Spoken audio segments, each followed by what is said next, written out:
కోడలుపాలెం రామనాథపురంలో నివసించే సురమ మహాగయాలి. ఆమె కోడలు లలిత మాత్రం మహాసాత్వికురాలు. కోడలు తనకి తెలియకుండా ఏమైనా తినేస్తుందేమో అని విపరీతమైన అనుమానం. అందుకే మాటికి వంటింట్లోకి వచ్చి కోడలు ఏమైనా తింటుందో లేదో గమనిస్తుండేది. ఓ రోజు లలిత పక్కింటి ఆవిడతో మాట్లాడుతుండగా పులను దోశలు వేసుకుని ఎర్రకారంతో నంచుకుని తింటే భలే ఉంటుందో తెలుసా అని లలితతో అన్నది. అప్పటి నుంచి లలితకు కూడా పులను దోశలు ఎర్రకారం నంచుకుని తినాలని కోరిక పుట్టింది. ఆ రోజు ఎర్రకారం చేసి పెట్టుకుని దోశల పిండి రుబ్బు పెట్టుకుంది.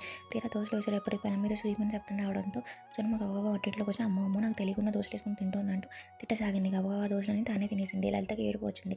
అయినా ఆశ చావలేదు. 4 రోజులు పోయాక మళ్ళీ ఎర్రకారం చేసి పెట్టుకుని దోశల పిండి రుబ్బు పెట్టుకుంది. తీరా పెనం నుంచి సుయ్యమని శబ్దం రావడంతో మళ్ళీ పరుగున వంటింట్లోకి వచ్చింది సూరమ్మ. అప్పుడే దోశలు కాదా ఎత్తాయా, పెనం వేడెక్కిందో లేదో చూడాలని నీళ్లు చల్లానంది లలిత. సూరమ్మ సరే అని వెళ్ళిపోయింది. మూడోసారి అలాగే చేయగానే దీనికి పెనం వేడెక్కిందో లేదో తెలియడం కోసం నీళ్లు చల్లిందంటుంది. అంతేకాని నీ పెనం వేడెక్కడానికి నీళ్లు చల్లితే కానీ తెలియడం లేదనుకుంది.